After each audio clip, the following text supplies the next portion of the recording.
Okay, so Okay. introduce yourself to us as well. My name is Joan Jackson, and I've lived in Cordova for about 45 or 6 years. 7? I don't remember. Do you remember what year you came? Yeah, I came here to live here in 1972. Wow. So, yeah. That's And sort of back in How did you ancient come history. here? Like, how did you get here? What form of transportation? When I came here to live, I flew in, but originally, I'd have to say I flew into Cordova, but originally coming to Alaska, I was in New York. I was studying art, sculpture, and going to school there, and then I was teaching pottery classes at night, and I grew up mostly in California, and so most of my friends were back in California. And they called me one summer when I was teaching pottery classes in the summer, and they said, well, we're going to quit our jobs and go to Alaska and seek our fortune. And I said, oh, that's interesting. They said, well, we're going to take a couple of cars and we're going to camp and fish and do stuff along the way. So do you want to come along? And I said, well, yeah.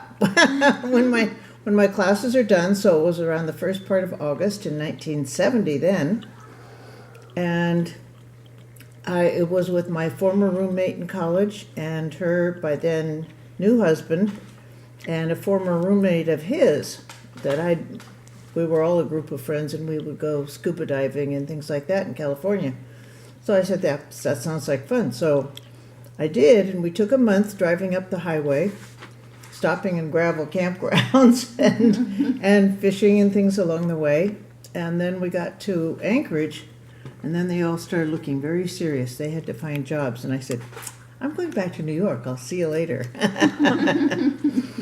The next summer, they invited me to come back. My girlfriend and her husband had gotten jobs teaching up in the bush in Noatak, and then they were moving over to Norvik.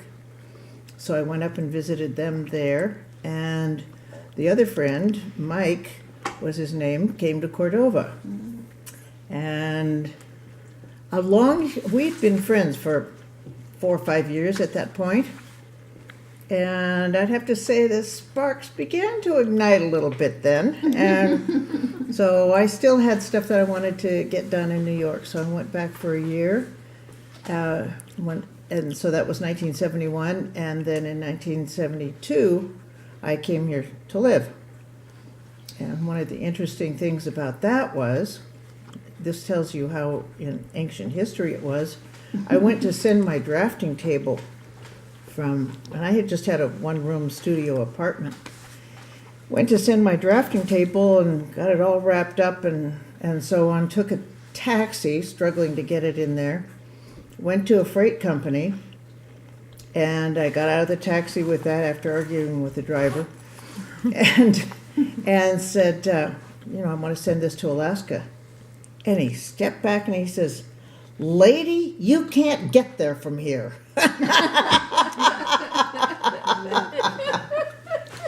So I did manage to send my books and things via the post office, but that one kind of floored me. So his son wound up with a drafting table because I wasn't going to haul it back. So, we'll just back it up just a little bit. Sure. You said you lived mostly in California. Were you born there? Yes, I was born in Oakland, right across the bay from San Francisco. My mother's family came mostly from the Bay Area. My grandmother's family came from Ireland. My grandfather's family was more Scottish, Irish, and English. So we have a lot of family and history around the San Francisco Bay Area. Nice. And then what made you want to go to New York? You said you taught pottery classes there, but did you also attend college? Did I hear you say that? No, actually I got my bachelor's degree and my master's degree in ceramics in California from the University of California at San Jose. I had started college in Montana, where my father was living at the time, and then decided to go into art and went to California nearer to where my mother lived, and started the ceramics program there. So I went through, it was my 6th year of college that I got my master's degree, but for 2 years down there, and then the master's 2 years. And so, did work just bring you to New York, or did you just have a Well, what it was is that I had gotten my degree in ceramics, and I loved working with clay. I still do. The water clay that you make pottery with. And I got to thinking, I always had the dream all through my studies in ceramics of having a little pot shop in the woods and doing nothing but making pottery. And I got to thinking, you only sell, the maximum you can sell a coffee mug for is about $6. And I got to thinking about how many of them I'd have to make in order to make a living, Yeah. to say nothing of doing the work of selling them all. So I got to thinking, well, maybe I should try sculpture. My last year in graduate school, I took a sculpture class, and it was working with one semester was doing a portrait and the other semester was doing a figure. And I loved doing that. And I was kind of surprised at how what I did came out. So I got to thinking, well,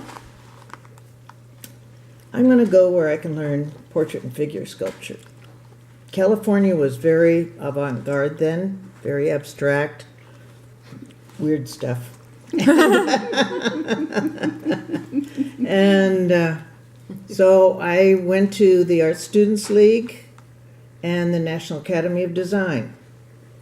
And then that's when I was teaching pottery classes at night. So the Art Students League, I studied drawing because that was one of my weaker points. Still is. And sculpture. So that's what I went there for. And then my last 2 years there, I apprenticed with a sculptor. So that was excellent. And so then you went to Alaska with a group of friends, went back to New York, and so they invited you back to Alaska, you said. And so what brought you to Cordova specifically? That's where Mike had gotten his Mike job. one, okay. What kind of sculpture? With I do figure sculpture, portrait and figure sculpture. The fisherman statue in the harbor. Oh, yeah. Yeah, This is yours. piece that I did. Cool. Yeah. Whoa. It's big. How do you, Yeah. just have a ladder so you... Yeah, well, yes, of course, when it's in my studio, it's down. Yeah. Actually, it's on a stand that I can turn the table that's nice. around on. So, yeah, I would have to use a ladder for part of it. How much does it weigh, do you think? The bronze weighs about 600 pounds. Holy cow. But I modeled it in clay, and then I sent it, excuse me, I'm sorry, I should have shut this off.